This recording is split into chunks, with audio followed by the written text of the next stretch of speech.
Olá, boa noite. Boa noite. Bom, bem-vindos, bem-vindas à sala, à sessão 3.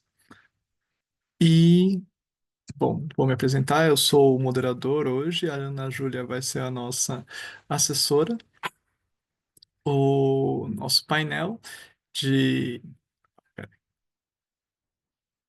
bom, do grupo de administração pública e no campo de.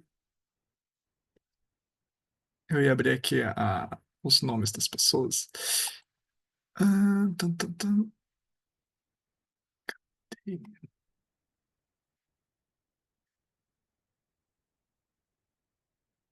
Bom, eu posso ir falando pelas regras gerais, né? Nós temos 15 minutos de apresentação para cada um, e a ideia é que a gente tenha os debates nesse tempo. E aqui o nosso grupo, né, de Ambiente, Territorialidades e Políticas Públicas em Administração Pública. E teremos aqui para nos assessorar a Ana, se quiser se apresentar ou falar alguma coisa. Oi, pessoal, boa noite. Meu nome é Ana, sou mestranda na UFLA. Eu estou como assessora de sessão voluntária pela primeira vez no SEMEAD, mas já participei outros anos como participante só.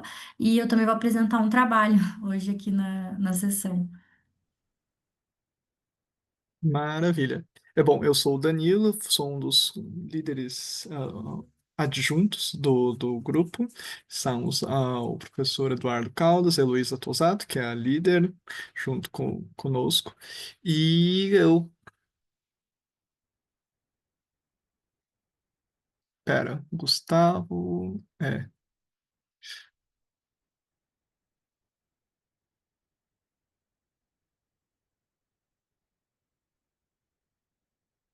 ainda não te escutamos. Você conectou, peraí, Agora vocês me ouvem? agora sim, Tá, baixinho, tá baixo, tá bom o tom? agora acho que tá melhor. Tá. Qualquer coisa eu falo gritando aqui. Não, tudo bem, acho que não tem grandes problemas, não. E, bom, um prazer estar aqui. E tanto a Heloísa como o Eduardo Caldas, a Heloísa Tosato e o Eduardo Caldas são professores na USP, né? Eles estão do campus da EASH. E a Heloísa é em gestão ambiental, o Eduardo em gestão de políticas públicas e eu como professor de ciência ambiental na Universidade Federal Fluminense. E estamos aqui, então, para a abertura, então, dos nossos trabalhos, né? É, A priori, nós tínhamos que ter combinado isso um pouquinho antes, ou se tem mais alguma outra dinâmica em especial entre eu e a Ana, mas acho que a gente pode seguir. Bom, não sei. Eu ia sugerir da gente seguir a sequência, cada um apresenta, a gente abre os 15 minutos de fala de cada um, depois 15 minutos de debate. Por mim, tranquilo, professor. É que eu entrei em contato com o professor Eduardo, que foi me disponibilizado o e-mail dele. Aí eu não. Acho, até que entrou ontem ou anteontem, eu não vi o seu nome lá e eu não consegui pedir para as pessoas, mas por mim a gente pode seguir da forma que for melhor. Estou aqui para auxiliar. Ah, sim. Não, é que teve uma questão, a gente teve que mudar. É isso também. Eu e a Ana, a gente não está tão bem, não estamos tão bem ensaiados, porque tivemos que trocar a moderação de mesa de última hora. Então a gente trocou hoje. Então a Ana nem foi avisada a tempo. Foi algo meio de surpresa, assim. Então, em razões, enfim, por essa razão e outras, a gente não pôde ter o Eduardo hoje conosco e o professor Eduardo Caldas, né? Então, eu estou no lugar dele para fazer a moderação e acompanhar aqui, avaliar os trabalhos e discutir. É, além disso, bom, essa segunda experiência no SEMEAD, mas ano passado minha envolvimento só foi como parecerista. Esse ano estou com parecerista e, bom, enfim, como co-líder, como líder adjunto. Bom, nós podemos seguir a ordem de trabalhos que estão ali no. Ah, Thaís, se você quiser falar alguma coisa. Oi, eu queria ver se você conseguiria derrubar a Karina, porque ela travou e não está conseguindo entrar na sessão. Aí parece que ela está aqui dentro, mas ela não está. Peraí. Vou abrir os participantes. Karina? Aqui só tem o José, Gustavo, Daniela, Carolina, Ana, Thaís e Danilo. Não, ela não aparece aqui pra mim. Karina não aparece. Agora ela conseguiu sair. Ah, Obrigada, tá. Não, tudo bem. desculpa. Mas ela Não, vai sem conseguir problema. entrar agora. Isso acontece, né? Com tecnologias a É, gente tem esses pequenos internet, né? problemas. Obrigada. Ah, a Karina voltou. Eu vou abrir aqui as fichinhas de novo, porque. Ai, cadê? Ah, não, isso.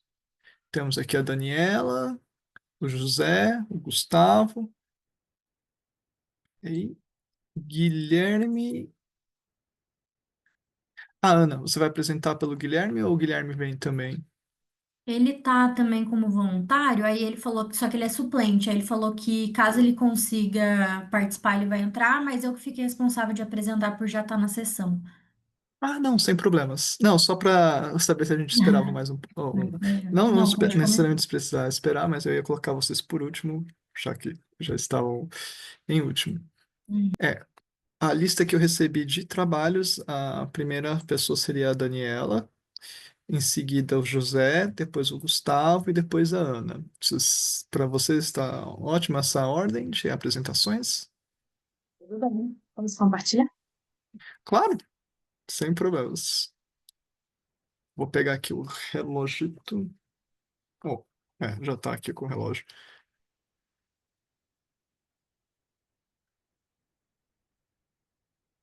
Podemos? Então, tá bom. Sim. Gente, então, boa tarde. Só um minuto. Sou. Se você quiser Ah, tá. para dar tela cheia, isso. É que não estava em tela cheia. Agora pode ir. Estava carregando. Tá bom. Então, eu vim apresentar o trabalho da minha aluna, Daniele. Ela fez mestrado no Centro Universitário Uni Horizontes, aqui em Belo Horizonte, Minas Gerais, de onde falo. E o trabalho dela é transversalidade na educação ambiental na escola pública, interfaces entre gestão escolar a partir da teoria da estruturação. O trabalho foi selecionado para um fast track de uma revista que vai ser discutido amanhã, então provável que amanhã ela consiga participar, mas hoje, infelizmente, ela não conseguiu por motivo de viagem. No trabalho da Daniele, ela estudou a questão da destruição ecológica, que evidenciou a necessidade de equilíbrio, desde os debates de 1970, lá na ONU, sobre sustentabilidade, foi se discutida a importância, então, do ensino da sustentabilidade nas escolas para pensar num futuro melhor. A BNCC, né, que é a Base Nacional Curricular, ela traz a ampliação de temas transversais, incluindo a sustentabilidade como um tema transversal no nosso currículo básico escolar, né? Então, a pesquisa ela tenta analisar essa integração da sustentabilidade na formação dos alunos na escola pública, especialmente na rede estadual de ensino, no contexto de Minas Gerais, né? E ela aborda a gestão escolar como um papel central nessa promoção de sustentabilidade. Então, a pergunta problema foi a gestão escolar da rede estadual de ensino de Belo Horizonte integra a educação em sustentabilidade de forma transversal na formação dos alunos? E aí a proposta do estudo é analisar se essa gestão escolar integra de forma transversal a formação dos alunos da educação básica, que contempla aqueles anos iniciais até o fundamental. Como base teórica, Daniela estudou a sustentabilidade no ensino, a administração pública e a sustentabilidade, a transversalidade da sustentabilidade no currículo escolar e a proposta da análise da gestão escolar, pensando, porque o mestrado dela é em administração, então ela quis pensar essa gestão na promoção da sustentabilidade como um desafio, mas ao mesmo tempo uma oportunidade. E aí ela estudou a teoria da estruturação de Giddens para ter base nessas análises da transversalidade do currículo, com as potencialidades, desafios e percepção dos estudantes. Na teoria, ela estudou essa relação dinâmica entre as ações humanas e a estrutura, entendendo como as ações de atores educacionais transformam estruturas escolares, para tentar chegar no ensino mais efetivo da sustentabilidade de práticas sustentáveis pelos estudantes, né? Então, as ações geram impactos não intencionais, como mudanças sociais, A recursividade, que foi o outro fator da teoria que ela analisou. As ações moldam e são moldadas por estruturas em uma interação contínua, então a estrutura também é afetada. E as rotinas e regras foram os três focos dela na teoria, com a orientação de comportamentos, porque a sustentabilidade ela está intimamente ligada a hábito e comportamento, né? E pensando nessa dualidade da estrutura, que é central no estudo dela, ela trata essa relação recíproca entre estrutura e agência, onde os agentes não apenas seguem as normas, mas também utilizam recursos estruturais e a capacidade de refletir criticamente sobre eles. Aí é que está o desafio, a gente formar estudantes críticos frente à sociedade para promover mudanças sociais, né? Então, o estudo tem essa relevância de mostrar esses agentes educacionais para refletir e alterar as suas ações, transformando esse contexto escolar para uma abordagem mais sustentável. Para isso, ela fez uma pesquisa com a Antiquali. A, a busca de dados foi na Secretaria de Educação de Minas Gerais, por meio de algumas regionais de pesquisa. Aqui somos divididos em 3 regionais metropolitanas A, B e C, então ela fez pesquisa nas 3 regionais, com os sujeitos de pesquisa, representantes da coordenação de temáticas e transversalidade escolar da secretaria, gestores, especialistas e estudantes do ensino médio. Então, ela fez um entendimento maior em relação ao público que poderia ser afetado. E a coleta foi por formulários nas escolas, de uma forma mais quantitativa descritiva, e depois as entrevistas com os públicos selecionados, para que ela pudesse fazer análise de conteúdo, com as categorias a priori definidas, como a importância da sustentabilidade no ensino, a administração pública para a sustentabilidade, a transversalidade no ensino, a gestão escolar e o ensino da sustentabilidade, ação e estrutura, potencialidades e desafios e percepção dos estudantes. Em relação ao resumo dos métodos, né? Então, na quantitativa, ela usou formulários com os gestores escolares nas 3 regionais de Minas Gerais, né? Contemplando a região metropolitana e as demais regiões do estado, na qual, por meio de análise de documentação envolvendo todas as normativas ligadas à transversalidade do ensino da sustentabilidade, também na qual ela analisou as entrevistas com diretores, vice-diretores, especialistas, professores e coordenação da Secretaria de Educação, então ela foi do pedagógico até o administrativo, e na Quantiquali ela fez ainda questionários com alunos do ensino médio das escolas aplicados com os alunos para entender a percepção deles sobre o ensino da sustentabilidade, com uma pesquisa autorizada pelo Comitê de Ética e realizada dentro das escolas por meio da colaboração dos professores. Então, diante desse arcabouço de dados, não foi pouca coisa, a Daniela é uma aluna muito dedicada, ela teve 132 escolas participantes, 71 respostas recebidas de 11 escolas diferentes, que representa 15% da totalidade de Minas Gerais, que se destacaram em abordagens sustentáveis com práticas significativas, como hortas comunitárias, eventos ambientais e diretrizes bem implementadas, né? E ela teve um baixo número de destaques que se refere a desafios com barreiras institucionais. Então, algumas escolas eram destacadas e ela estudou essas escolas para entender por que elas foram destacadas na fase quantitativa, mas, por outro lado, também ela viu a necessidade de ampliar a adoção de sustentabilidade na escola, porque a maioria das escolas não teve um trabalho significativo. Na fase quali, ela trouxe análise de documento com as políticas que oferecem a base teórica para a transversalidade da sustentabilidade no ensino, os desafios da implementação e a teoria de Giddens da teoria da estruturação revelou que as condições materiais e institucionais das escolas limitam a efetividade das práticas escolares. Então, às vezes o professor quer fazer um projeto interessante, mas ele está limitado nas amarras que o próprio currículo determina. Ele não pode, às vezes, criar interdisciplinaridade, porque o currículo de uma matéria não pode ser alterado em termos de ordem, porque o Estado inteiro está sendo regido dentro daquele contexto, né? Bom, na análise das entrevistas, em relação ao primeiro objetivo específico do estudo, né, que os gestores reconhecem essa importância da sustentabilidade como promotora dessa transformação social, ela viu ações como hortas, projetos de reciclagem, mas a aplicação transversal enfrenta barreira como falta de recursos, capacitação insuficiente e alguns desafios institucionais de disputas dentro das escolas, né? E aí a teoria destaca que, embora os gestores atuem reflexivamente, o suporte estrutural é essencial para ter esse estudo transversal, né?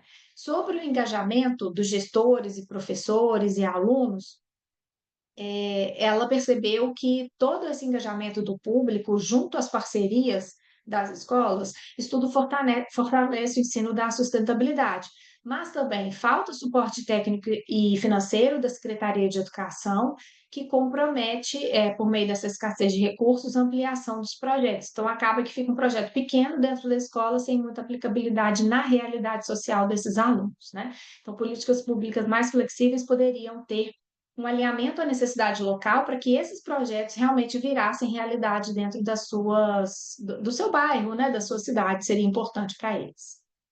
Em termos de discussão dos dados, no objetivo final C, né, que foi o objetivo do estudo em relação à percepção dos estudantes, a maioria sabe o que é sustentabilidade, mas eles têm dificuldade na capacidade de aplicar os conhecimentos, né? E isso é diferente entre as escolas. Na regional A, maior grau de transversalidade. Nas regionais B e C, a abordagem mais fragmentada. E os comportamentos, como reciclagem e economia de água, foram praticados de maneira desigual, indicando lacunas na aplicação do ensino da sustentabilidade e na própria realidade local, né? Então, fechando o estudo, foi identificada uma integração limitada da sustentabilidade, ela ainda não é plenamente transversal na formação dos alunos. O obstáculo principal é a falta de recursos, capacitação e apoio institucional para que isso se torne uma realidade nos territórios. Há uma desconexão normativa, a legislação é sólida, inclusive a legislação brasileira é referência para o mundo inteiro em muitos assuntos na sustentabilidade e no ensino da sustentabilidade, mas na prática isso é pouco aplicado, é mais um discurso do que uma realidade. A teoria da estruturação, ela trouxe um potencial reflexivo, mas as barreiras estruturais vêm restringindo as ações, e a gente conseguiu perceber isso no estudo. Os desafios são a situação das escolas, que reflete a realidade estadual do nosso ensino público, infelizmente. Há uma necessidade de reforço, com a necessidade de investimento, formação, alinhamento de políticas públicas, né, e as práticas necessárias para a transformação dos bairros, das regiões.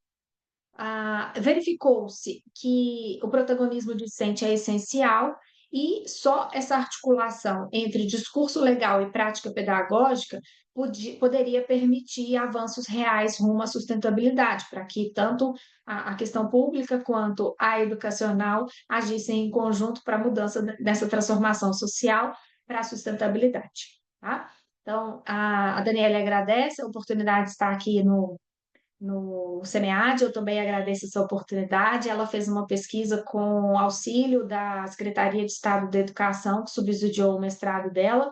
Então, agradecemos o apoio institucional e ficamos aqui abertos à discussão. Obrigada. Maravilha. Vou aqui, inclusive, colocar uma mensagem que tinha para vocês avaliarem no final a participação. E, bom, não sei, primeiro vocês querem fazer algum comentário ou antes que eu já me empolgue, né, e faça perguntas?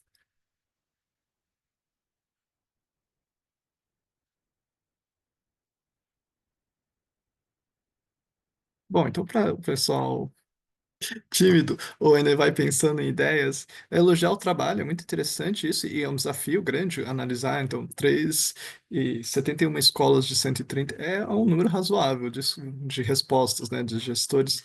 Apesar que você disse que são 71 respostas, mas não são 71 escolas necessariamente, são um pouco menos do que isso, né? Agora passou Porque rápido. em cada escola a gente teve várias fases, né? Tanto a quanti quanto a quali. Então, Ah, em então. quantitativo, isso mesmo. Ah, não, sim, sim.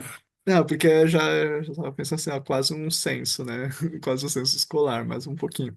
Mas não, o 71 é assim, são algumas escolas com mais de uma É essa, mas resposta. as escolas não respondiam, Danilo. Então, a gente só conseguiu 71 depois de 2 meses de tentativa de campo, e aí mestrado é assim, né, gente? O tempo voa, então ela teve que cortar o tempo de campo. Cortar não, assim, ela tentou durante 2 meses, visitou várias escolas, mas ela não conseguiu esse retorno maior, apesar de ser significativo para o estudo dela quantificado, né?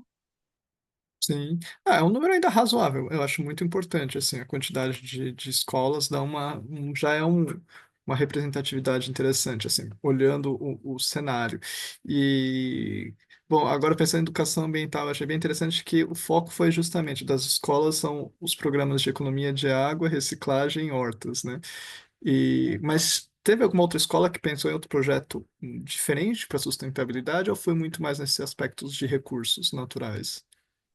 Pois é, a gente não conseguiu avançar assim em ver projetos totalmente articulados, não tinha nenhum projeto que a gente pensasse assim, nossa, né, tá mudando essa realidade.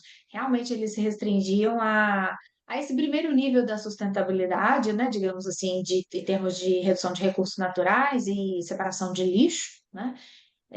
Ou de resíduos, na verdade, e, a gente viu assim feiras que são importantes para a realidade local, eventos também, né, que a própria escola promovia ou era sede para a agricultura familiar, né, a própria aqui em Minas, eu não sei se a gente tem uma história assim grande com a agricultura familiar orgânica. A merenda escolar ela tem obrigatoriamente que priorizar os agricultores locais, então aproximadamente 30% da nossa merenda ela é direcionada apenas a produtores locais orgânicos. Isso é uma política pública importante, então a escola também é espaço para essa troca mais aprofundada, porém em termos pedagógicos, a gente não conseguiu ver projetos mais amplos do que esse. Sim, sim, não, é super interessante. Eu agora estou tentando lembrar se é uma política federal ou era uma política estaduais, né, da merenda. Agora me fugiu. Mas eu lembro que em São Paulo também a gente tinha essa política de incorporar a produção da agricultura familiar nas escolas, que é aí, segurança alimentar, gera economia, você promove uma série de coisas muito interessantes que também partem para essa discussão, pensar, enfim, outros campos da sustentabilidade além da só recursos, né? É, e também tem o desafio dos professores incorporarem isso, fazer articulação por si só, né? Não sei como. Eu lembro de professores reclamarem que tem esse desafio de conseguirem fazer integração entre eles, assim. Mais uma demanda, né? Assim, tem a BNCC para cumprir e como eu incorporo isso junto com os outros ainda. Exatamente. A nossa discussão inicial é tudo que é transversal não é de ninguém, assim, acaba, perpassa por todo mundo, mas ao mesmo tempo aquilo não tem um direcionamento único e aí fica meio solto. Um evento, vamos fazer uma feira, vamos fazer uma horta, aí o professor de biologia ajuda na horta, o professor, né? Acaba que essa transversalidade ela é rica, que no conceito, na lei é brilhante ver que ela perpassa todas as matérias, do português até em educação física, mas na prática é isso que você falou, Danilo, assim, meu Deus, tem que criar um negócio sustentável, vamos lá, né? Todo mundo traz da sua casa uma garrafa PET para a gente fazer alguma coisa, então acaba que vira isso, né? No fim das contas. E daí a teoria da estruturação ajudou nesse sentido, porque a estrutura, né, e os agentes que vão dizer sobre essas barreiras. Então, é algo a se pensar mesmo. Sim, não, mas ótimo, assim, eu me empolguei de novo. E, gente, podem perguntar, comentar, então, senão eu vou monopolizar aqui. Na outra sessão, a gente fez só 5 minutos de debate, porque senão não dá tempo de apresentar todo mundo, né? E todo mundo tem horário. Eu dou aula na sequência, mas Ah, tá. até 7h30 é o nosso horário, acho que é 7h30. 7h30. Até 7h30 eu estou aqui também. Ah, tá, não, tudo bem. Porque eu tinha calculado, são 4 trabalhos, 15 minutos, já dá. Ah, não, dá 1 hora. E aí, não, não, não. Eu já tinha empolgado. 15 minutos de fala, de debate é bastante tempo. Mas assim, comentários Eu não finais, alguém? calculei, não. Eu não calculei, não. Eu não sei quanto tempo, mas é porque não, eu acabei de apresentar até 6 horas a outra sessão, e lá foram só 5 minutos. Não, sim, mas faz sentido. É que você apresentou em 9, então a gente já falou agora 5 minutos. Ah, então eu Em tô no tese, crédito aí. tá no crédito. Então, em tese, teria mais 5 minutos. Então, eu não sei se os outros querem conversar, comentar, mas qualquer coisa a gente pode seguir. Depois a gente faz uma última rodada de conversa, se a gente não ultrapassar o tempo também, né? Claro.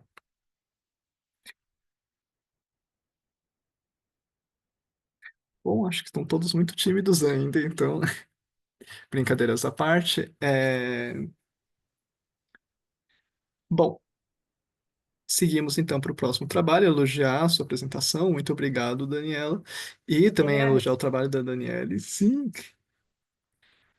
Então a gente segue para o próximo trabalho, que é do José Lerner Souza Cárdenas. Isso.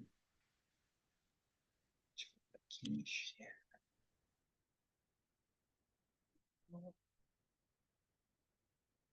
A tela tá inteira? A apresentação do PPT, o PowerPoint, na verdade, não a página de apresentar tela cheia. Ah, O Zoom, geralmente, você já tem que estar com a apresentação em tela cheia pronta para você poder compartilhar. Ele é ah, meio. Ele tem essas coisas. tá. Um minutinho só. Então. Então, se você já mandou ele ficar a tela cheia, você volta para o Zoom, dá um Alt Tab, manda compartilhar de novo, e aí você seleciona a tela que está em tela cheia. Tá.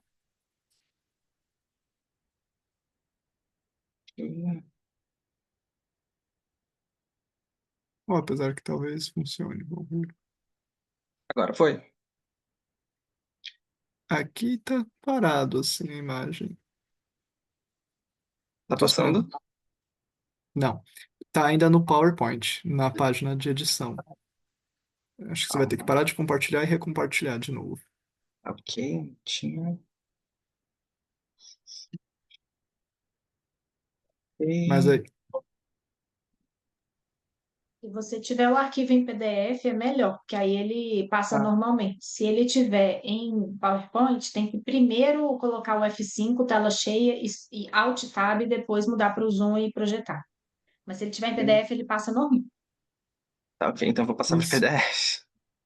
PDF é mais fácil. é um pouco mais pra.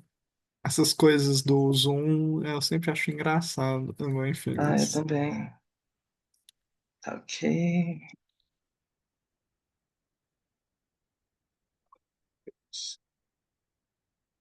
Acho que agora foi. Deixa eu ver.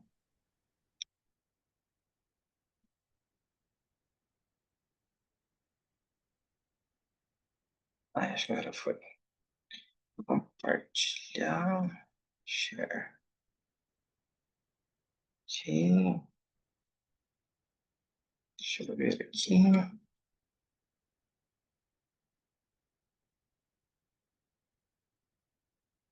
Acho que agora foi. Foi. Foi? Beleza, então. Posso começar? Ok. Bom, boa noite. Meu nome é José Lerner. Eu sou aluno do programa de pós-graduação em administração da Universidade Estadual de Maringá. O meu artigo se chama As lutas em torno da criação do Conselho dos Direitos LGBT de Maringá, no ano de 2021, junto com a professora Priscila Borgonhani Chagas, aqui da Universidade Estadual de Maringá. Bom, esse trabalho ele é um artigo final de uma disciplina que a gente fez, que se chama Território e Desenvolvimento no Contexto dos Estudos Organizacionais. E nesse trabalho, né, eu busco trazer um certo avanço teórico, né, dentro de um trabalho antigo que eu já tinha feito com a mesma professora, né, que é entender o espaço, né, como produto das relações sociais e da disputa de poder, né, que o Estado, que o espaço, ele não trabalha, né, e ele não se forma de maneira neutra, ele tem as relações de interesse, ele tem diferentes atores sociais que trabalham na formação desse espaço. E a partir disso, a gente avança um pouquinho mais para a questão do território, né, que é a apropriação desse espaço, o local das relações de poder, o local onde ocorrem as relações de poder e essa multidimensionalidade do próprio território, né, que são as questões políticas, econômicas, culturais e simbólicas. Eu trago o Hasbert, o Sake, que são autores conhecidos dentro dessa teoria, porém também o território é como um campo de conflito e também de resistência, né, dentro desses territórios dissidentes, que o Marcelo Lopes de Souza ele vai trazer para a gente. E dentro disso, né, na questão do Conselho dos Direitos LGBT de Maringá, né, esses avanços que foram limitados e tensões muito fortes entre os setores progressistas e conservadores dentro da cidade. Bom, avançando um pouquinho, né, a questão problema e o objetivo de pesquisa foi como essas lutas políticas e essas relações de poder influenciaram o processo de criação e, posteriormente, o processo de não criação desse conselho para a população LGBT na cidade de Maringá. E tendo como objetivo, né, a análise dessas lutas políticas, os atores sociais que estavam envolvidos na criação, né, desse conselho, no ano de 2021. É, houve outras tentativas, né, depois de 2021, ambas não tiveram sucesso, acredito que foram duas, em 2022 e 2024, que também não acabaram não se concretizando. Então, cabe mais conteúdo no trabalho, porém, para o ano foi focado em 2021, porque eram os dados que a gente tinha disponível. Bom, retomando na revisão teórica, a gente traz a questão do espaço, território do poder, né? Essa questão do espaço enquanto produto das relações sociais e a ação de agentes concretos, como o Estado, como o grande latifundiário, o setor imobiliário, que transformam o espaço e formam o espaço. E o território, né, com uma construção social que é marcada pelo poder, é o local onde ocorrem as relações de poder, e que esse poder, ele é presente em todas as relações que são escritas dentro do próprio espaço, né? Então, o território, ele vai ser uma expressão dessas disputas e dessas relações de poder que ocorrem dentro desse espaço que é apropriado no território. Bom, então, a territorialização, né, que é o processo, né, da ocupação, né, desse território, né, ele acaba tendo conflitos, né, entre questões dominantes e questões também de resistências, né. O Marcelo Lopes de Souza, ele vai trazer essa questão, né, dos territórios dissidentes, como Estado, pelo Estado e contra o Estado, que muitas vezes nós agimos como Estado, muitas vezes apesar do Estado, muitas vezes nós temos que agir, né, os atores, eles agem contra o próprio Estado.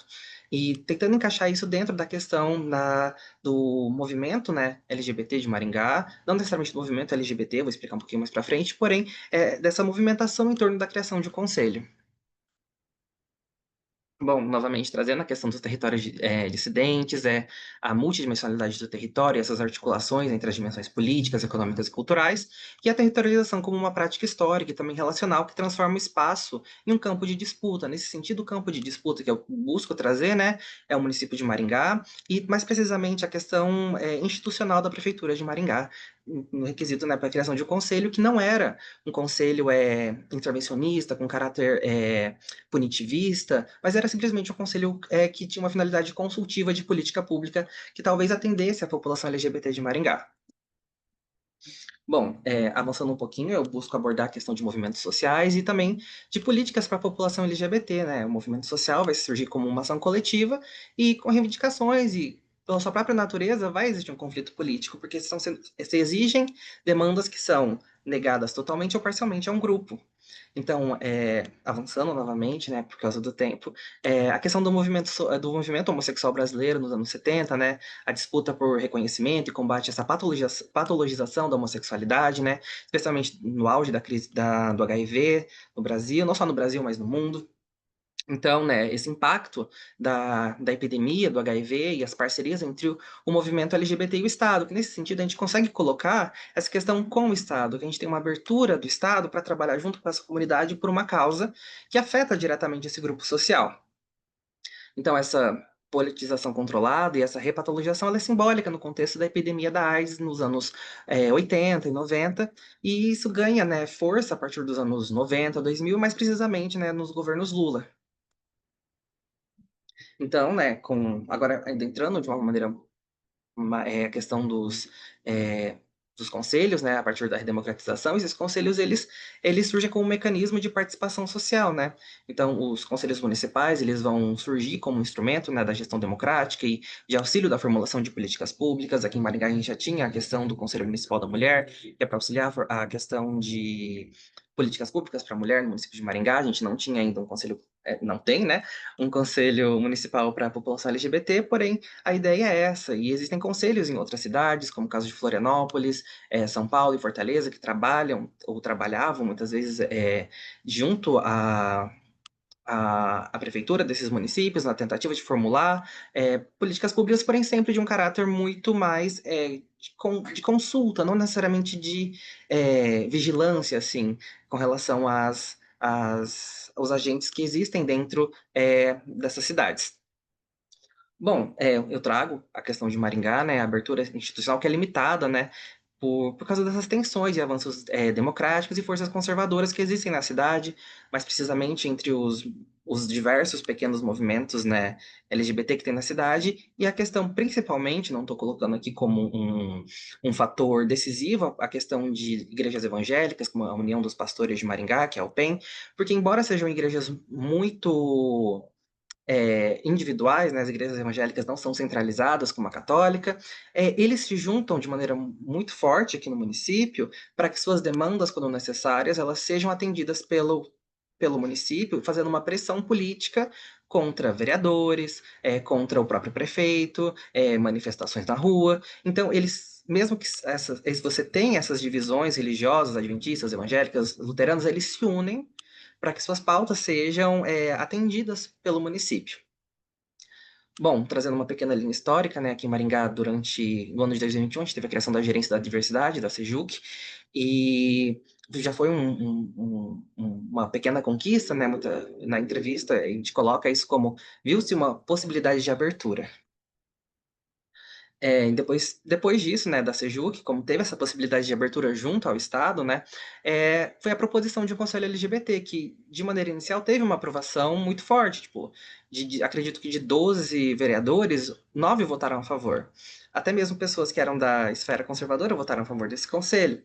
Porém, na segunda votação, né, por pressão desses setores conservadores e religiosos, como eu coloquei aqui a OPEN, é, essa primeira aprovação, ela cai por causa da pressão que esses grupos fazem com relação à possibilidade de um conselho LGBT que é propositivo e é consultivo, não tem nenhum poder em tese.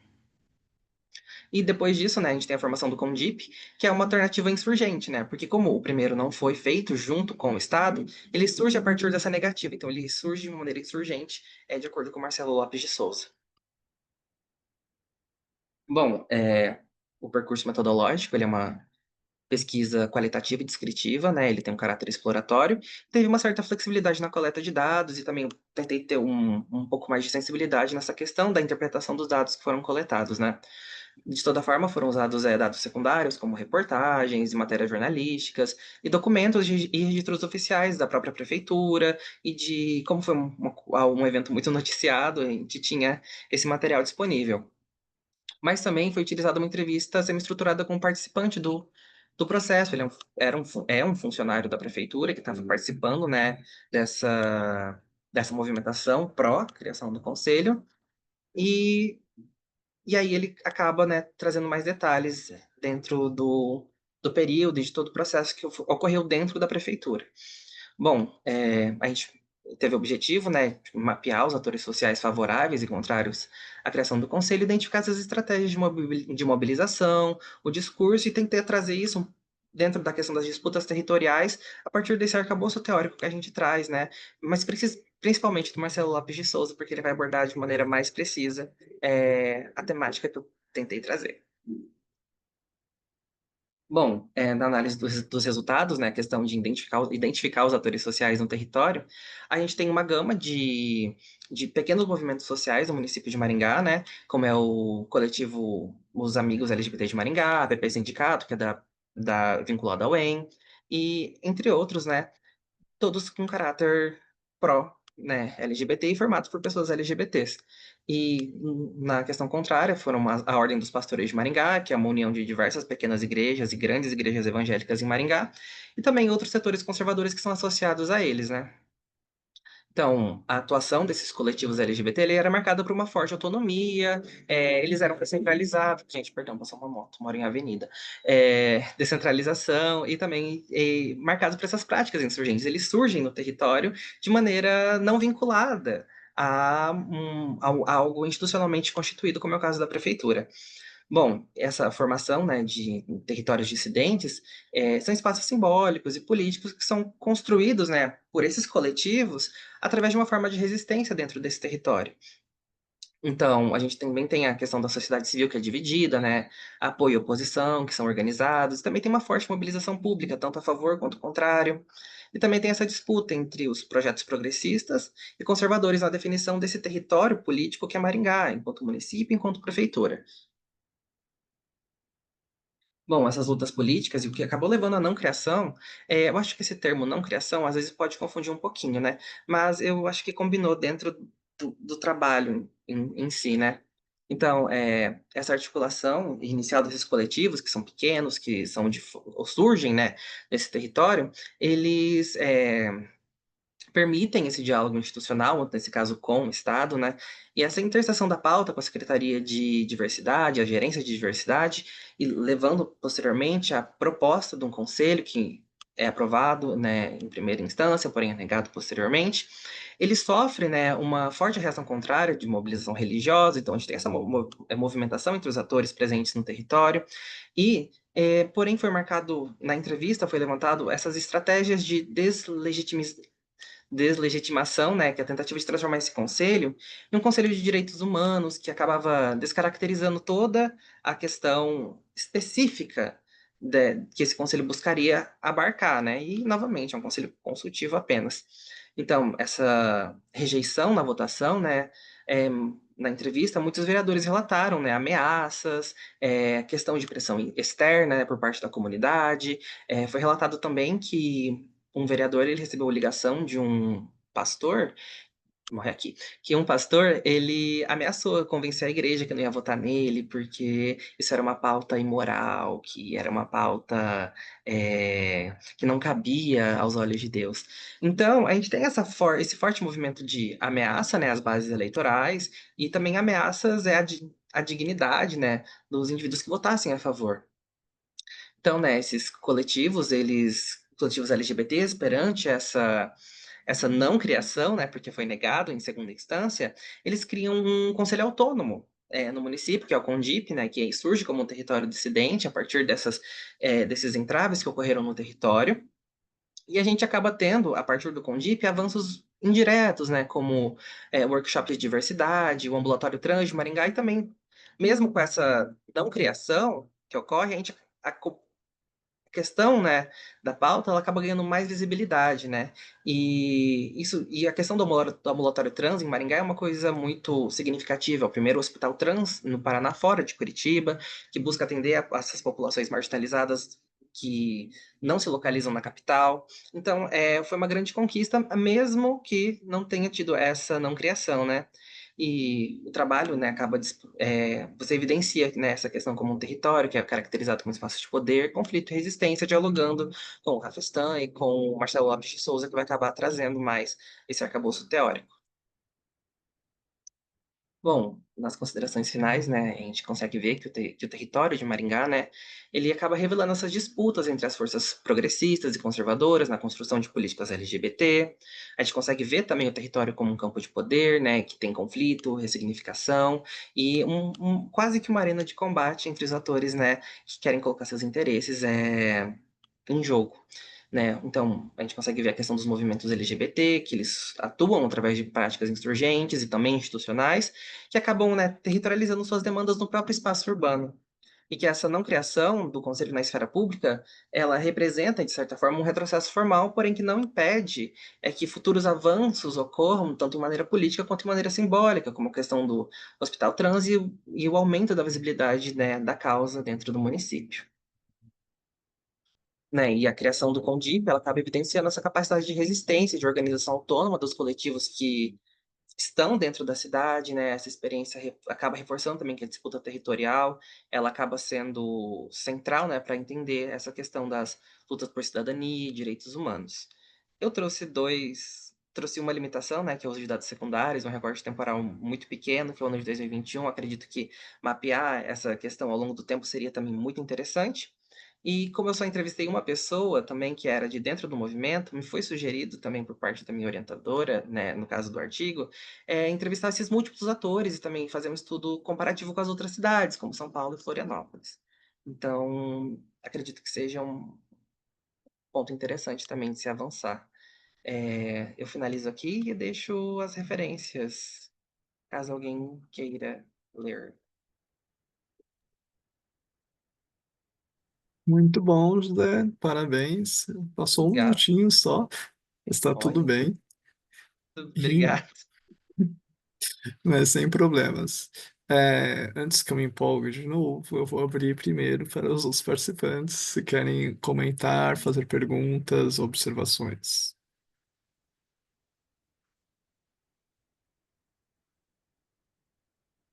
Bom, não, você queria falar alguma coisa?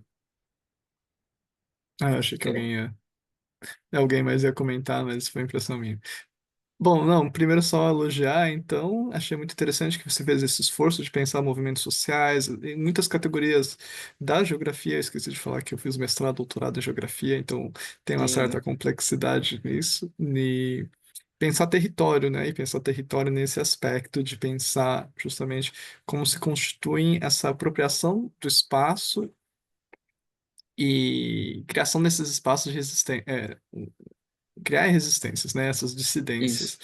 No caso, quando você fala desse novo conselho de resistência, ele tem um espaço físico concreto ou ele é circulante, ele circula por outras O, instituições? o Condip, que é o O mais Condip. recente, o Condip, eles tinham um espaço físico. Quando eu fiz a entrevista, me foi relatado que o Condip já não tinha mais um espaço físico, então eram reuniões que ocorriam às vezes de maneira quase que nômade, um momento em um lugar, em outro momento em outro lugar. Não, sei sim, fiquei curioso, porque pensando assim, você disse do Hospital Trans, você tinha outros espaços ali já definidos Sim. para esse tipo de resistência e expressão. E o que você me falou lembra muito os. Desculpa, você queria comentar alguma coisa? Não. Tá. Não, não, não, tranquilo. Eu só ia comentar que isso também lembra os debates. Bom, entra também em questão de, acho que psicologia política ou de ciência política. Tem um debate muito forte recente, justamente, como a pauta conservadora e dos costumes, né? Mobilizam muita política. Eu lembro, acho que da Angela Sim, Alonso, em 2013, o movimento foi muito pautado pela moral e costumes. Então, a política, ela tem esse aspecto. Eu imagino que em Santa Catarina seja um pouco mais forte esse fator em relação ao resto outras partes sim, do Brasil, mas o quanto isso mobiliza a política, né? E mobiliza interesses e pressões dentro sim. da esfera política. Então, mas como você disse, as limitações, acho que é super importante você fazer essa análise e olhar justamente outros atores. 2021 acho que ainda é um período bem forte dessas Sim. ondas. A gente pode falar ainda que estão numa onda conservadora, talvez, assim, desde 2013 para cá, a gente vê esse Mas acho debate que com. 2021, esse período foi meio que É quase que o um. pico, vamos colocar assim. Sim, sim. Não, tem uma virada política depois disso, né? 2022 para 23, a gente começa a ver uma mudança. Porque, enfim, novas pautas, novos grupos tentam se estabelecer, então a gente vê espaço de novo na esfera pública. Mas 2021 ainda é um período. Não sei se o auge, mas talvez sim, porque o governo federal estava alinhado com essa política, né? Então você não Sim. tem, você tem um alinhamento entre o governo federal, eu imagino que o estadual também tinha uma postura muito Estadual também semelhante, e municipal. e o municipal também. E 2021 também, os conselhos de Comissão de Direitos Humanos, conselhos de direitos humanos tinham uma presença muito forte da religião. Grupos Sim, religiosos também tinham um espaço muito grande. Então, o que cabe tudo, né? Cabe mulheres, cabe religião, cabe LGBTQIAPN+, então você cria esses espaços de como isso redesenha.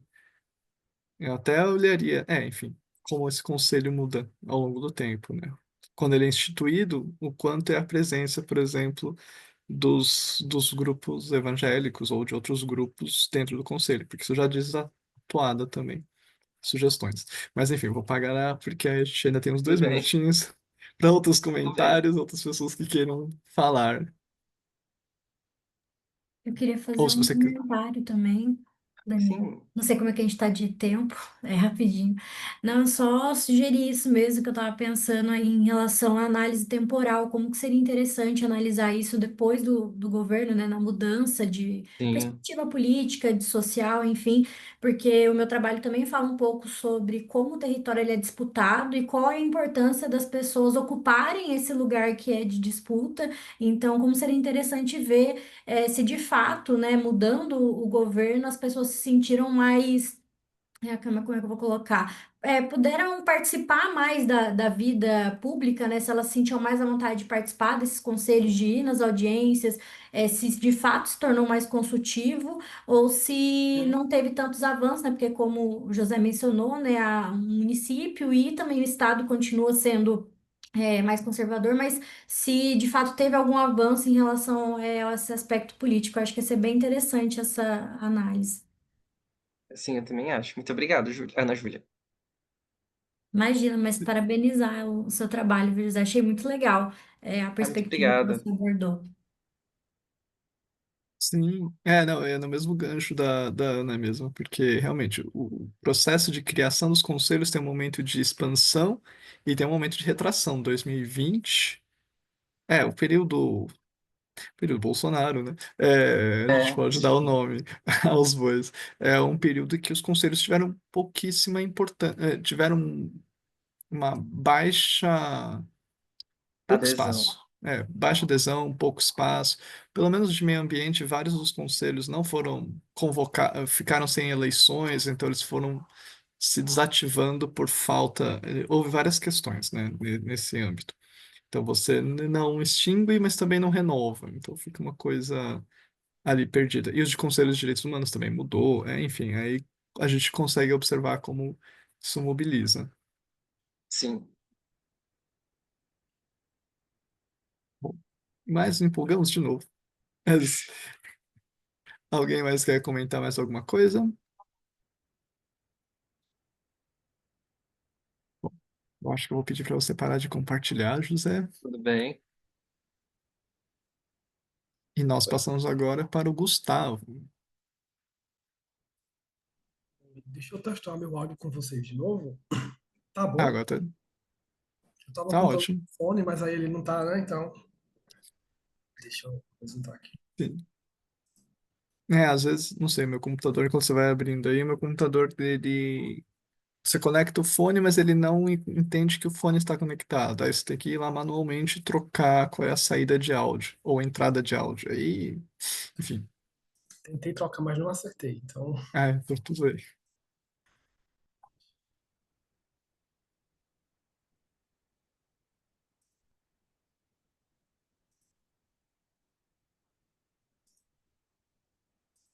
deu certo?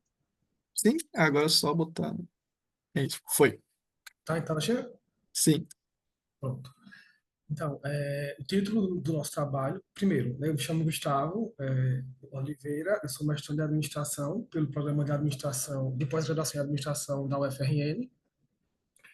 Esse é um trabalho feito junto com a minha orientadora, que é a professora Raquel Sampaio, e o título do nosso trabalho é A Maldição dos Recursos Renováveis Existe, os efeitos dos parques eólicos nas finanças e indicadores de municípios do Nordeste.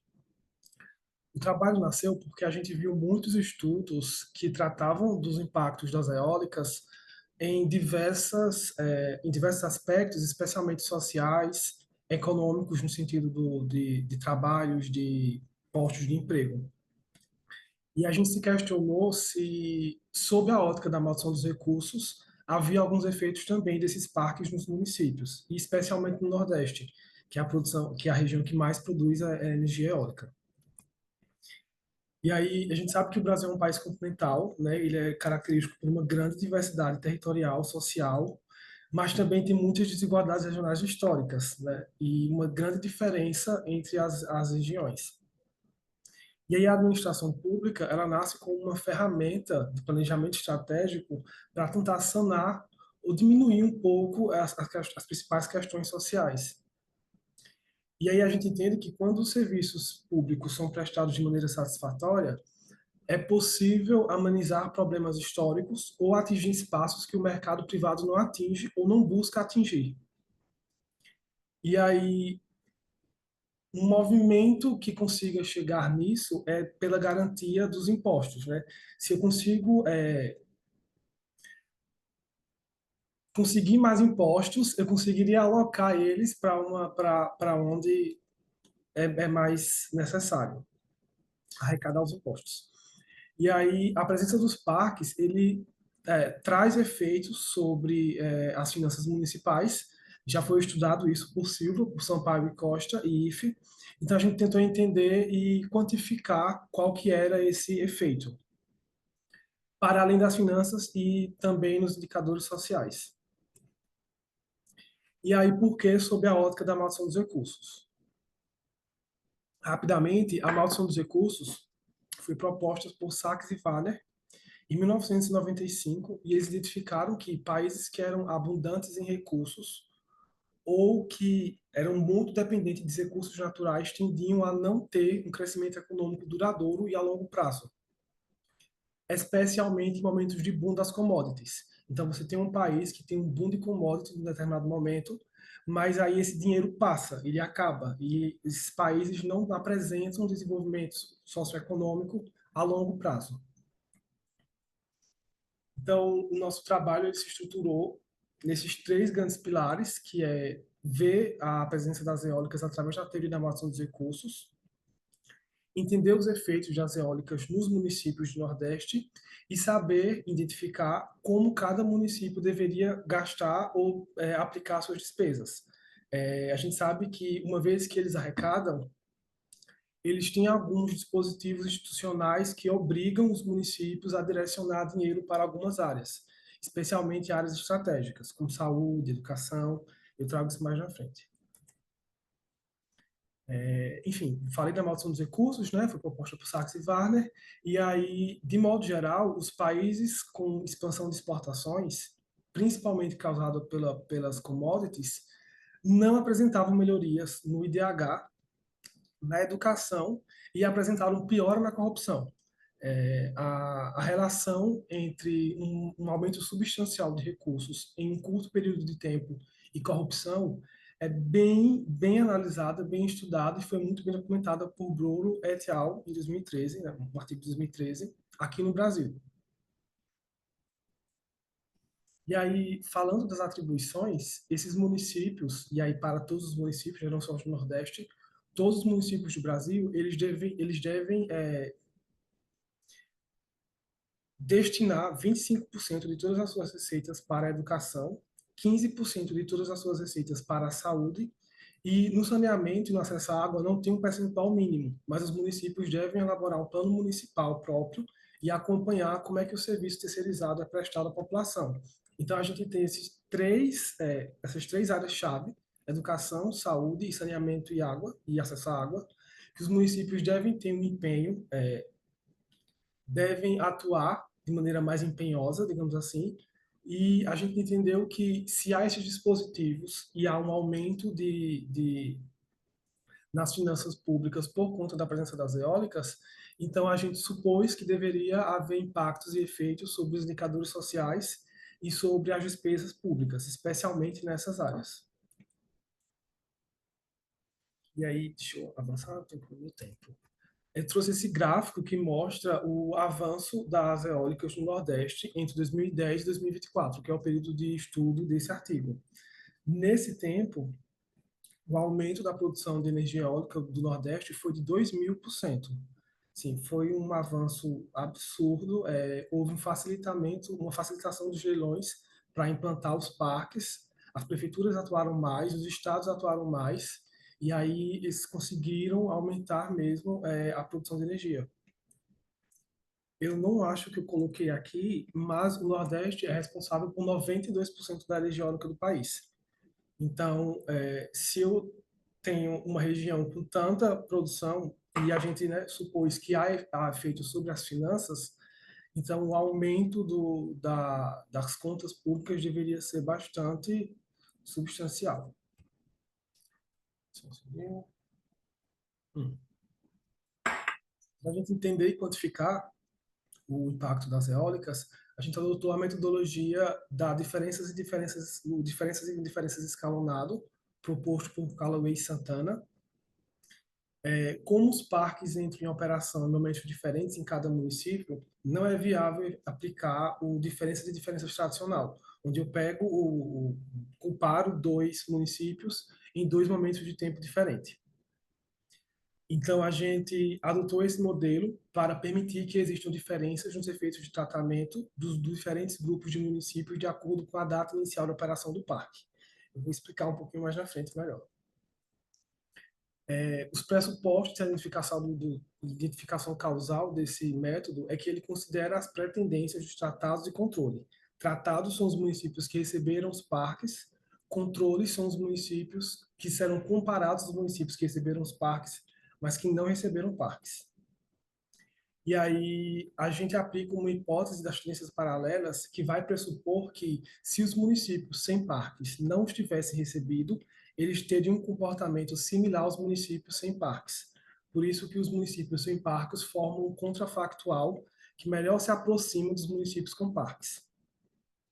As variáveis analisadas foram a cota-parte do ICMS, a despesa municipal com saúde, educação e infraestrutura, e os indicadores de mortalidade infantil, matrículas no ensino fundamental e acesso à água. Um detalhe importante sobre a cota-parte do ICMS é que, apesar de ser um imposto estadual, o ICMS é um imposto estadual, a cota-parte do ICMS é o retorno que os estados direcionam aos municípios que mais produziram, que mais arrecadaram aquele imposto.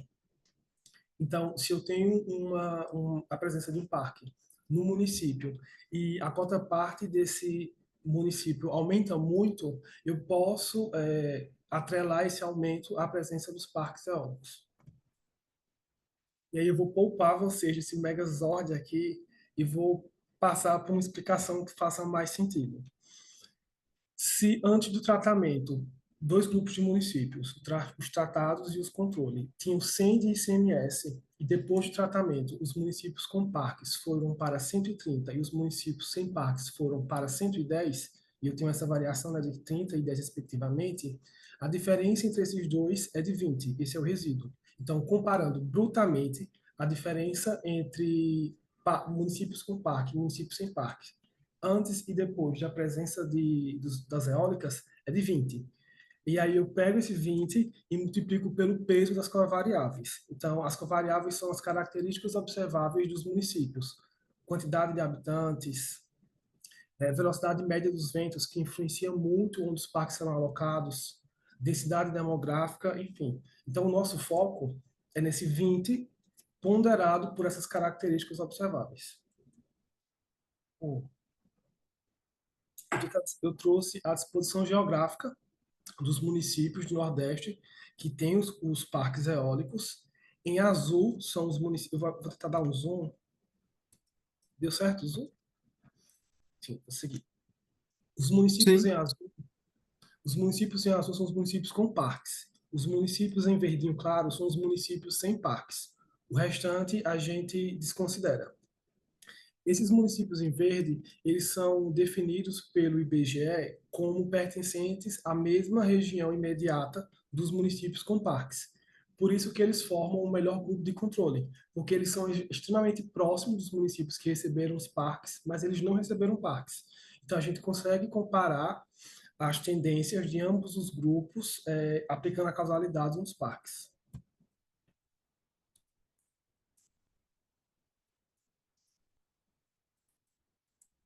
E aí, como resultado, a gente encontrou, numa primeira análise inicial bruta, que houve um aumento no ICMS, mas a gente encontrou uma instabilidade nos gastos e uma pequena melhoria nos tratados em relação à mortalidade infantil. A cota-parte do ICMS nos municípios com parque foi de 9 milhões e 900 mil, quase 10 milhões de reais, para 20 milhões de reais nesse período analisado. Já a cota-parte dos municípios sem parque foi de 10 milhões para 14 milhões. Ou seja, os municípios com parques tiveram um aumento na cota-parte do ICMS bastante significativo, só que isso não foi observado nos gastos com saúde, educação e infraestrutura urbana. todos os grupos aumentaram ao longo desse tempo, só que isso não pode ser atrelado aos parques. Era um aumento que já vinha acontecendo ao longo do tempo. Os tratados eles não se destacam em relação aos grupos de controle. Ambos os grupos apresentaram melhorias nesse período.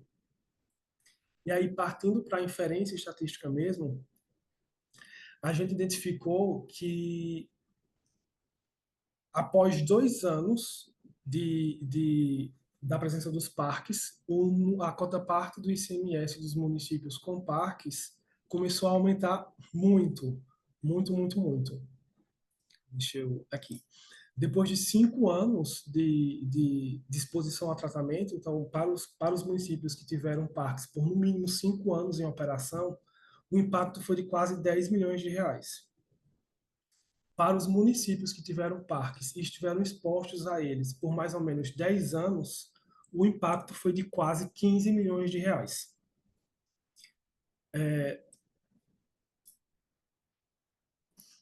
Todo o impacto médio, ou seja, considerando os municípios que tiveram parques por 1 ano, municípios em funcionamento, eu digo, que tiveram parques em funcionamento por 1 ano, os municípios que tiveram parques em funcionamento por 2 anos, por 3 anos, enfim, considerando todos esses na média, o impacto foi de 4,5 milhões de reais. É um impacto bastante significativo, quando a gente aplica a lógica econométrica do p-valor, explicando rapidamente que o p-valor, quando ele é abaixo de 0,10, significa que o efeito foi significativo. E a gente tem um p-valor de 0 aqui, então é um ferramenta consideravelmente significativo. Isso, em percentual, é como se os municípios com parques eólicos tivessem um aumento de quase 45% na cota-parte do ICMS. Esse é, de longe, um dos impostos mais fortes, mais robustos, quer dizer, é um imposto que ajuda muitas, muitas prefeituras, especialmente prefeituras menores, não só do Nordeste, mas pelo Brasil afora, e ter um aumento nesse sentido ajudaria, né? A gente supôs que deveria ajudar bastante nos gastos desses municípios. Só que o que a gente encontrou, e aí, só para finalizar a parte da cota-parte do ICMS. Esse achado, ele converge com o que Silva encontrou para os municípios cearenses. Em 2017, o impacto só no Ceará foi de 20 milhões de reais. O estudo de Sampaio Costa e IFE, publicado em 2024, identificou que esse impacto foi de 24%, difere um pouco do nosso impacto de 44%, mas eles analisaram em outro período de tempo. E aí, fora do Nordeste, Oliveira, Gonçalves e Romero encontraram que também houve impacto de quase 20 milhões de reais na costa sul gaúcha, dada a presença dos parques eólicos. E aí, onde que entra os indícios de maldição dos recursos? Como a gente viu, se há um aumento de receitas, era esperado um aumento nas despesas também, especialmente nas áreas-chave para o desenvolvimento social. E aí, Brolo et al. Investigaram que o aumento de receitas pode ocasionar má gestão, o que indicaria haver a presença da maldição dos recursos. E aí, a gente tentou, então, buscar os efeitos sobre a saúde, a educação e o urbanismo e nos indicadores de mortalidade infantil, número de matrículas no ensino fundamental, que é de responsabilidade dos municípios, e no acesso à água. E aí, deixa eu tentar traduzir para vocês rapidamente esses gráficos. O momento em vermelho é o momento em que os parques não eram instalados. O momento em azul é o momento em que os parques passaram a entrar em operação. Como a gente viu lá atrás, vou voltar rapidinho, com a cota-parte do ICMS, é possível ver esse aumento da cota-parte do ICMS após a instalação dos parques. Quando a gente vem para as despesas municipais e para os indicadores sociais, não há um aumento considerável. Boa parte dos intervalos de confiança, que são esses tracinhos, cortam zero. Isso, em econometria, é um claro sinal de baixíssima evidência estatística. É como se realmente não houvesse efeito. Nesse período analisado, não houve efeito das eólicas sobre o gasto per capita com saúde, isso é um indicador referencial, que é a mortalidade infantil. Não houve efeito no gasto per capita com a educação e o indicador ligado ao gasto, que é as matrículas do ensino fundamental. Não houve efeito no urbanismo e na infraestrutura e no indicador social relacionado com esse gasto, que é o do acesso à água. Eu trouxe o efeito médio aqui e o p-valor de cada um deles, que a gente citou, que eu citei mais atrás. Todos os p-valores ultrapassam o 0,1, que é o limite máximo para que haja evidência estatística. Então, e aí isso converge com as estatísticas descritivas que eu trouxe anteriormente. Há um aumento nos dois grupos, mas é um aumento que não, os tratados não aumentaram muito a mais que os municípios controle, que os municípios sem parques. E aí, esses achados convergem com outros estudos. Gadeni, em 2017, identificou que transferências feitas para governos locais são mais propensas a não serem utilizadas, porque quando o dinheiro vem de cima, a população tende a não encontrar tanto desvio, ela não se importa tanto, ela não cobra tanto como os impostos que são tributados localmente. E, de novo, a cota parte do ICMS é um imposto estadual, então ele não é tributado pelo município, ele vem de cima. Então, há uma tendência a gastar esse dinheiro sem planejamento e sem que haja cobrança da própria população. Esse estudo de Gadeni foi para o Brasil. Na Colômbia, a gente encontrou outro estudo que analisou o boom do petróleo, né, uma forte commodity da Colômbia, entre 2008 e 2016, e eles encontraram que alguns municípios que tinham a produção de petróleo investiram mais em setores-chave. Então, a Colômbia ela conseguiu usar esse dinheiro para os setores como saúde, educação, só que até agora, né, pelo menos no Nordeste brasileiro, a gente não encontrou esse investimento. Um pouco mais antigo, o estudo de Lima de Oliveira e Alonso, eu digo antigo porque eles analisaram o período entre 2000 e 2010. E aí eles identificaram que depois do período de boom nas commodities da soja e do petróleo, os principais municípios que tinham essas commodities não apresentaram melhorias no IDH e no índice Gini, que é o índice de desigualdade. Então a gente vê que isso é uma questão bem brasileira. Nós temos um país vizinho que está alocando os recursos, especialmente em aumentos substanciais, mas que aqui no Brasil isso não foi identificado. E aí, como Desculpa. conclusão, Ótimo. Eu ia falar que você já ultrapassou em 5 minutos. Se você puder fechar em 2, seria tá. excelente. Bom, como conclusão, então a gente identificou que há evidências da presença da maldição dos recursos no Nordeste brasileiro. Os municípios que receberam os parques eólicos tiveram um aumento de quase 45% na cota parte do ICMS, que é um imposto bastante robusto que ajuda essas prefeituras, mas que esse dinheiro não foi direcionado no período analisado para as principais pastas para o desenvolvimento social de saúde, educação e infraestrutura e urbanismo. Nem foi visto efeitos sobre os principais indicadores sociais ligados a essas pastas, como o acesso à água, as matrículas do ensino fundamental e... Gente, esqueci. E a mortalidade infantil. Desculpa. E aí, quando há um boom de recursos naturais não renováveis, é menos esperado que eles sejam investidos, porque com as commodities, elas não são duradouras. Então, o dinheiro vai e vem. Só que as eólicas, elas são duradouras. A gente tem uns parques eólicos operando a todo momento, principalmente aqui no Nordeste, e por muitos anos. Só que, mesmo assim, esses recursos eles não foram destinados a essas pastas nesse momento analisado, segundo o que a gente estudou aqui. Então, basicamente é isso. Muito bom, Gustavo, parabéns. Um trabalho complexo realmente fazer essa análise e observar os efeitos, porque a gente tem Eu um tentei grande ao debate. máximo juntar aqui as informações e as ideias, espero que dê para passar aí. Não, sim, sim, não, juntou muitas coisas, porque, enfim, pensar qual é o impacto e qual é a energias renováveis, pensar em transição energética, o quanto isso de fato. A gente fala dessas zonas de sacrifício, porque agora a gente discute esses problemas de impactos da energia eólica para a comunidade local, e aí se você me mostra que não tem quase efeitos positivos para o investimento local, isso já é outra questão a ser discutida e pensada. Mas enfim, eu vou Não, deixar mas os. Diga. é verdade porque a gente encontra vários estudos que já apontaram os vários impactos das eólicas. E a gente pensou em mais um, não, tipo, vamos ver se pelo menos as eólicas ajudam nas finanças dos municípios. E a gente encontrou que ajuda, aumentando a receita, mas não aumenta as despesas centralizadas, né? Não há um direcionamento para os indicadores sociais. Então é mais um estudo negativo para as eólicas, assim.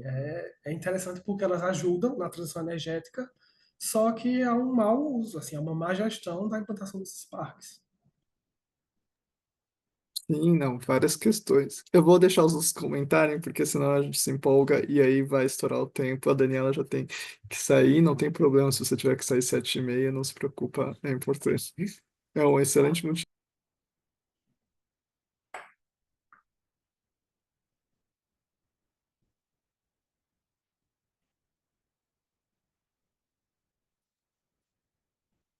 Eu adoraria comentar mais, mas enfim, a gente poderia ficar debatendo aqui bastante sobre esses impactos e questões de como você usa o recurso e as questões federativas do recurso, né? E o acompanhamento, o orçamento, como a gente investe, no que investe, quais são os impactos.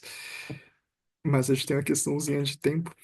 Eu já queria passar para a próxima. Eu não sei se você quer comentar mais alguma coisa, Gustavo, mas É isso acho. aí. Então, tudo bem, então. Então a gente passa para o próximo trabalho, que é da Ana. E eu acho que o Guilherme também, né? Que entrou aí. Eu tenho que parar Ah, o é de pagamento, né? compartilhar, por favor. Deu certo? Sim, Vou compartilhar aqui então, tá, Daniel? ótimo.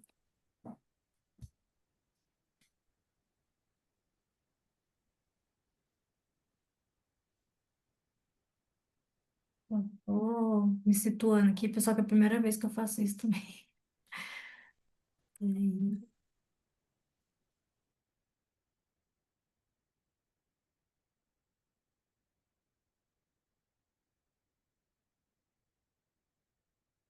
Ixi, eu não tô sabendo fazer, não, gente. Peraí. Nos três pontinhos deveria ter. Ou você dá. É, acho que Tá nos três aparecendo pontinhos. para vocês? Tela inteira aí. Isso. Aí, Agora tá foi. chegando certinho? Sim. Então tá, joia. Vou começar aqui então. Boa noite, pessoal. Vou dar uma corridinha por conta do tempo, né, para respeitar o horário das 7h30. O título do meu trabalho é Geraldinos, uma análise crítica sobre a perspectiva da gentrificação do espaço. Ele foi escrito por mim, pelo Ian, pelo Guilherme, e pela professora Paula. Ele é fruto da monografia do Ian, que é o primeiro autor. Ele não pôde estar aqui, né? Por isso a gente está apresentando. Ele se formou em economia, então traz um pouco também dessa perspectiva do espaço e também de discutir o filme Geraldinos, que eu vou explicar mais à frente. Na introdução, então, a gente traz o que que seriam os Geraldinos, né? Como eles se situam no espaço. Os Geraldinos, eles são um grupo composto por pessoas de classes sociais mais baixas, em sua maioria, que eram apaixonadas, né? Que são apaixonadas pelo clube e que abraçavam com euforia esse espaço, que é um setor que se localizava no Maracanã. E eles ultrapassavam essa função de simplesmente pessoas que iam lá para assistir o jogo, eles assumiam um papel político dentro desse espaço, né? No caso, que era o Maracanã e o setor da Geral. E o trabalho ele busca trazer o que que é a perspectiva da gentrificação, se atrela a essa dominação, né, essa disputa de poder dentro do espaço. E a gente traz a perspectiva de Guterres, que ele vai falar que esse processo de gentrificação ele tem como base a busca pela modernização de espaços públicos e privados que são considerados degradados. E o objetivo do trabalho, então, foi refletir e discutir esse processo de gentrificação no espaço da Geral, né, como eu mencionei que esse setor do Maracanã diante da reforma do prédio que foi realizada em 2005 e também o problema que a gente traz para o trabalho é discutir, né, se é possível existir dentro do espaço uma lógica que permita coexistir a presença do povo dentro desse espaço, né, no caso do Maracanã, e também a lógica privada que busca fins, desculpa, busca lucro sem fim. Eu trouxe aqui algumas imagens para vocês entenderem um pouco, né, o que que seria a geral do Maracanã. Na figura 1, a gente entende quais eram as condições que os torcedores ficavam na geral, quando chovia, né? Eles recebiam a chuva. Ali também na segunda imagem vocês conseguem ver que a geral era muito frequentada ali na década de 80 e ela não tinha proteção. Então, essas pessoas jogavam coisas, caía na cabeça dos geraldinos, mas eles adoravam estar naquele lugar porque ele era muito próximo ao campo, onde eles conseguiam conversar com os técnicos, xingar os técnicos, os jogadores. Então, ele era um espaço muito próximo, né, do campo. E na figura 3 mostra um pouco do que seriam os geraldinos mais raízes, né, e como eles eram conhecidos. Eles iam, para torcer, eles iam caracterizados. Então, tinha o Mister M, tinha a vovó da geral, tinha vários personagens que estavam ali em campo, quando eles estavam torcendo. E para a parte teórica, a gente traz então o que que seria esse lugar para os geraldinos dentro ali desse espaço, desse setor do Maracanã. E a gente traz a perspectiva de que a partir dos anos 90 as cidades começam a ser vendidas, né, o que indica que esse espaço urbano passa a ser tratado como uma mercadoria. E a antiga geral do Maracanã, ela antes, como era vista, como mencionei, um espaço de pertencimento popular, um espaço onde frequentavam os torcedores para estar ali torcendo, ele passa a ser visto pelas elites e também pelo poder público do Rio de Janeiro como um lugar desorganizado, um lugar que é associado à desordem, à informalidade. Então, a gente traz essa perspectiva de como a geral do Maracanã passa por esse processo também de ser vista como uma mercadoria. E também, atrelado a isso, a gente tem. Os clubes passam a ser vistos como empreendimentos sociais, então não é só mais o time, o clube ele também busca o lucro e também a modernização dos estádios, né, que agora são vistos como arenas, transformando então esse lugar que antes era para ir ver o jogo, né, se transforma em shopping. A gente tem venda de camisas, venda de comida, tem camarotes, enfim, como que o lugar de Geraldinos ali se transforma e também os estádios se transformam. E a gente traz então que essa morte da geral, que era esse setor que era ocupado pelos torcedores populares, ele vai refletir esse processo de elitização dentro do espaço urbano, né, como eu mencionei, e existe essa mudança de perfil, de que antes era um torcedor raiz e agora é um torcedor consumidor. Ele se encontra então dentro desse modelo de cidade-mercadoria.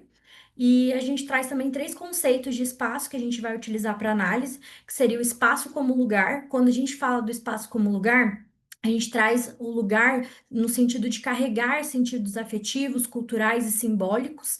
Quando a gente fala do espaço como identidade, a gente está falando de como ele está ligado ao sentido que os sujeitos dão a esse lugar. E quando a gente fala do espaço como uma experiência, a gente está falando do espaço como ele é vivido, ou seja, a experiência sensorial e até emocional que é marcada por sons, cheiros, interações, enfim, a gente traz esses três conceitos de espaço que a gente vai aplicar mais à frente.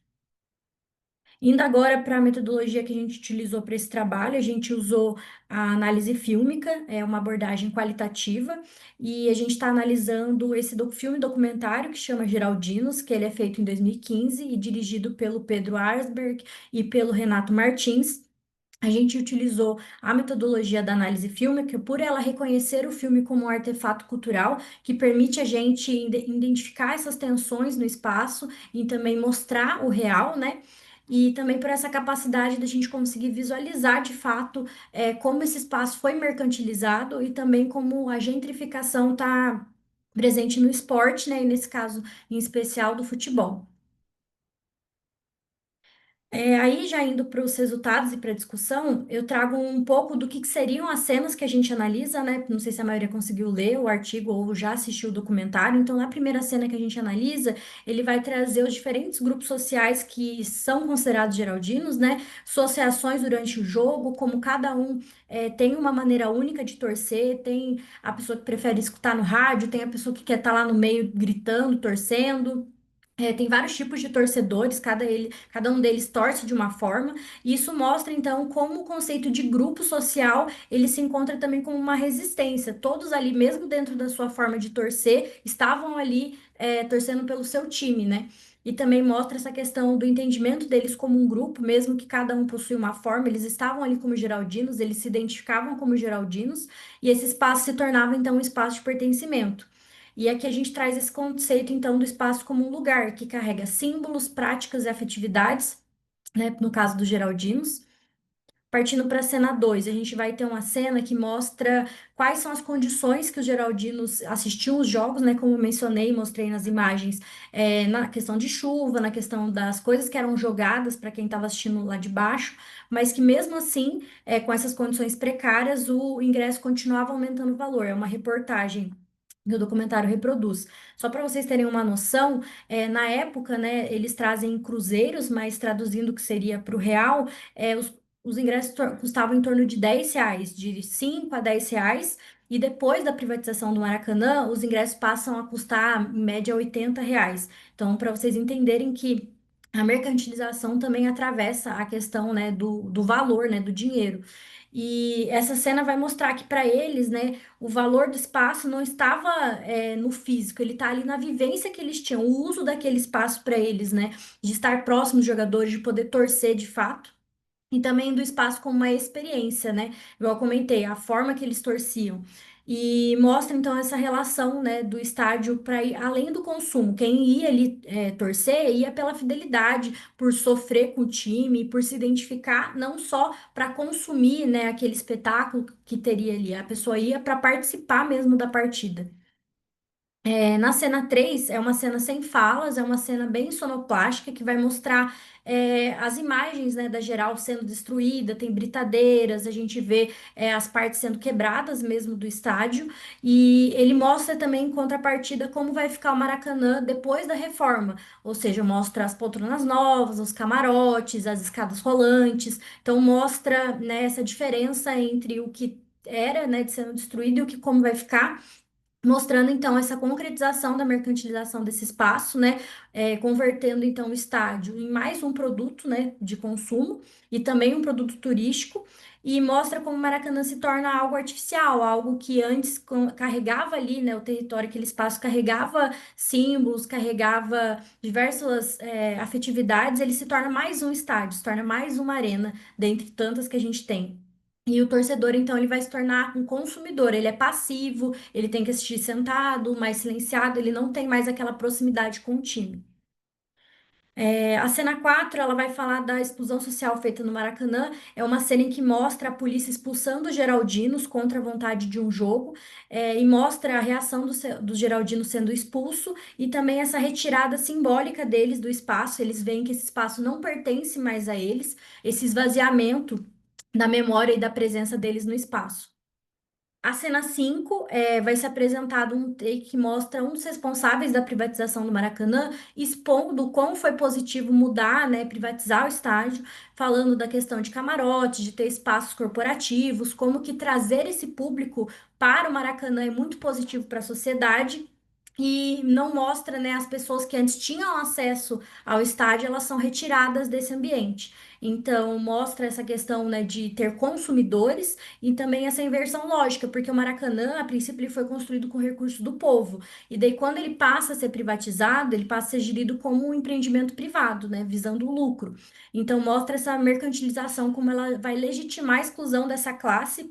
Eu mencionei de pessoas mais pobres, né, pessoas que tinham menor poder aquisitivo, que não podem mais participar da vida ali no Maracanã.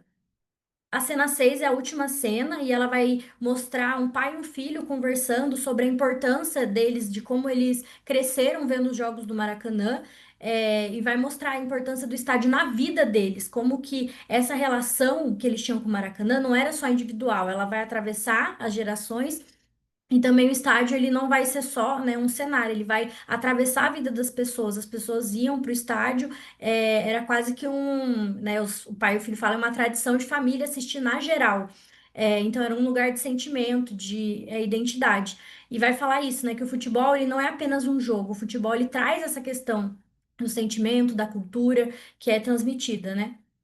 E indo para as considerações finais do trabalho, o trabalho então permite a gente compreender como que no caso o futebol brasileiro também passou por esse processo de gentrificação, no caso do estádio, né, que ele passa a ser gerido pela mão de obra privada e operando como uma empresa.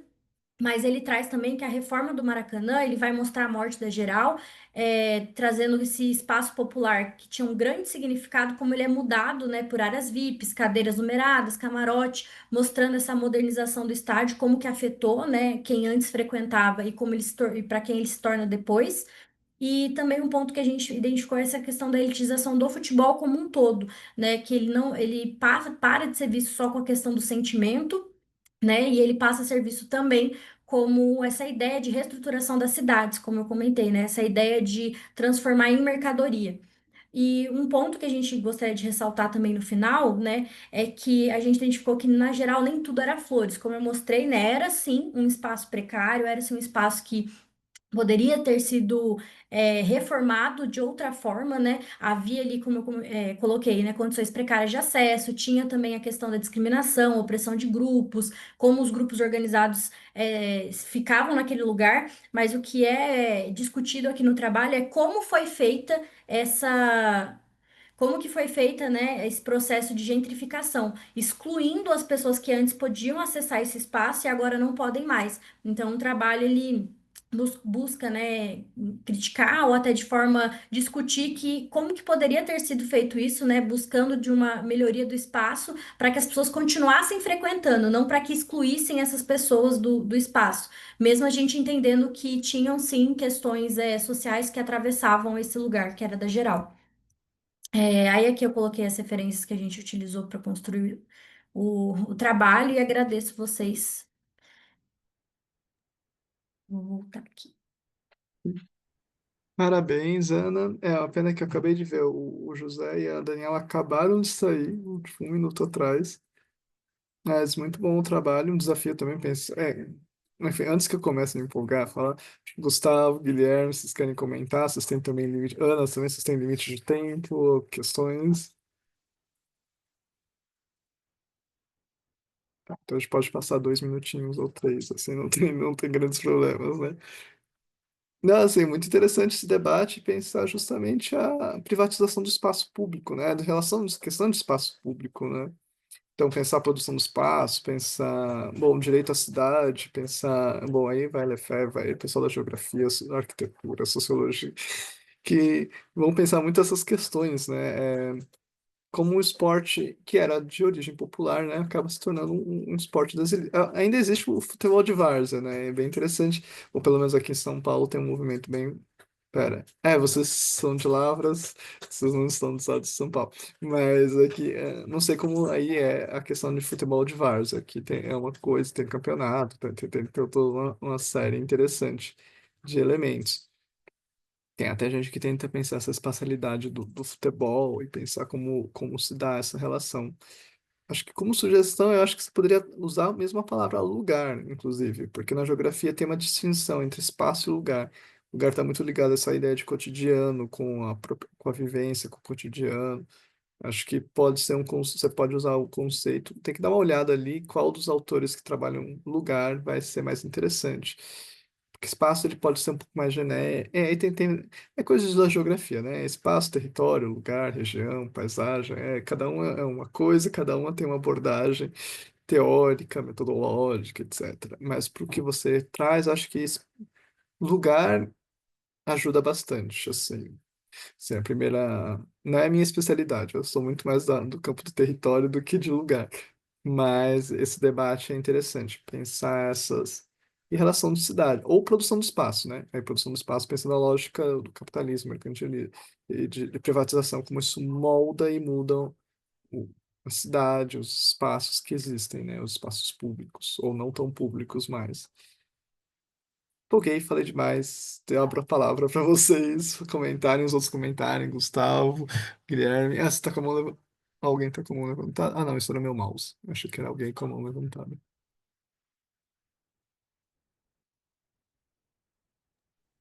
Agradecer os comentários, Danilo. E só, né, eu não sou muito entusiasta dos esportes, principalmente do futebol. Essa parte principal é mais do Ian, né? Ele não está aqui para falar, mas a principal questão que ele queria trazer é essa questão da elitização do próprio esporte como um todo, né? O Geraldino se transforma apenas um dos casos, né, que ele escolheu estudar. A gente teve que fazer um recorte também aqui para o SEMEAD, mas com certeza. trazer essa perspectiva do lugar, né, para o trabalho, deixaria ele ainda mais potente, acredito eu. E principalmente também, eu não trouxe aqui, mas no trabalho aborda muito a questão também de como foi feito o processo de privatização, uma parte mais de leis também, que eu acho que é bem importante ser entendido isso que você falou, né, das diferenças dos espaços públicos se tornarem privados, o que que a população perde com isso, ou a forma que é feito, né, que foi o que o trabalho tentou estudar. Então, acho que esses conceitos ajudariam bastante a entender como que foi esse processo. Sim, não, é super interessante. Aqui em São Paulo tem um debate agora com o Parque Ibirapuera, que também tem virado uma espécie de shopping, né? Então, as críticas do que, quais são as regras, os preços, a elitização de um parque que era, acho que era o parque urbano mais visitado, com o maior público da cidade de São Paulo. Então, quais são os Eu ouvi falar que impactos? está cobrando até para usar o banheiro, né? Acho que tem algum lugar dentro do Ibirapuera que cobra para usar o banheiro, uma coisa É, eu assim acho que que o pessoal sobrou um falou. público, um que é gratuito e o resto passou a ser É, cobrado. se você cobrar. O que, enfim, outras questões, porque, enfim, antes, é que eu fui poucas vezes desde que ele foi privatizado, mas antes você tinha vários banheiros públicos. Agora, acho que a última vez que eu fui, um amigo falou, não, tem um público ainda, mas você tem que caminhar, não sei lá, você tem que ir até o ponto específico do parque. E o parque é relativamente grande, então, a menos que você esteja no, enfim, aí são outras questões. Mas abre margem para pensar isso. Quais são os espaços públicos que sobram na cidade? Parques, esporte, o lazer, né? Discutir lazer. E lazer, qual é o lazer contemporâneo, né? Cada vez menos público, talvez. Bom, cidades que têm praia é mais fácil, né? Mas cidades que não têm praia talvez sejam outras questões. Assim, eu pensando no Rio de Janeiro, mas assim, outras inovações, vou parar por aqui porque a gente já ultrapassou 5 minutos. E eu me empolgo fácil, como vocês viram. Gustavo, você quer comentar alguma coisa?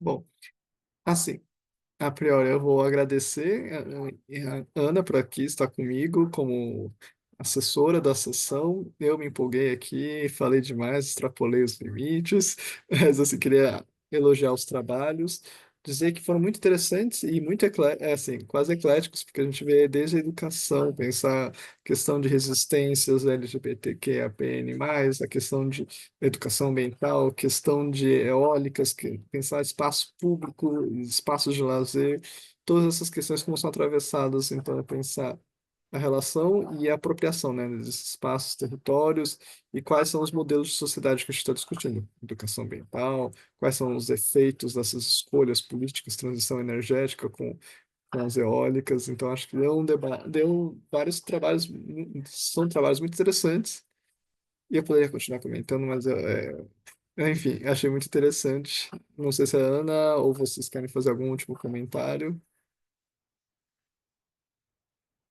Não, só agradecer o pessoal que ficou aí até o último minuto, né? Que a gente excedeu um pouquinho, mas pedir desculpa também por conta dessa mudança de moderação. Eu acabei perdendo o contato do Danilo e a gente não conseguiu se comunicar muito, mas acredito que a sessão mesmo assim ocorreu tudo bem, todo mundo conseguiu apresentar dentro do tempo, então foi bem legal também. Agradecer as contribuições, Danilo. Não, imagina. Eu devia ter mandado um e-mail assim que eu recebi, mas foi. A gente só conseguiu fazer a mudança um pouco em cima, assim, então não deu para fazer uma boa. Mas, enfim, A agradecer. Daniela e José já saíram, né? Os outros já saíram. Sobrou É, só nós quatro, na queria, verdade. queria só parabenizar o trabalho deles também, então fica o parabéns para Ana Júlia, que ainda está aqui. Gostei muito do trabalho e obrigado, Danilo, também por ter mediado. Gostei Não, muito. imagina. Legal. Gostei. Pena é que a gente não conseguiu debater muito o seu também é muito interessante pensar Acho que essas. entendi um pouco também, né? Tentei não, mas Sim. Não, é bastante coisa, é bastante conteúdo que você tinha para apresentar e pensar essas relações, tá? Todas essas dimensões e variáveis, né? Mas faz parte. O... A próxima vez eu vou ser um pouco mais regrado aqui. Bom, então acho que é isso. A gente declara por encerrado. Acho que até parou de. Ah, não, ainda está gravando. Eventualmente, eu não sei.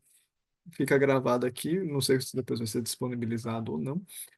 Mas Então, declaro encerrada a nossa sessão de hoje. Bom evento para vocês que continuam no SEMEAD. E qualquer coisa. Bom, então é isso. Boa noite, gente. Boa noite, pessoal. Tchau, tchau. Tchau. Tchau.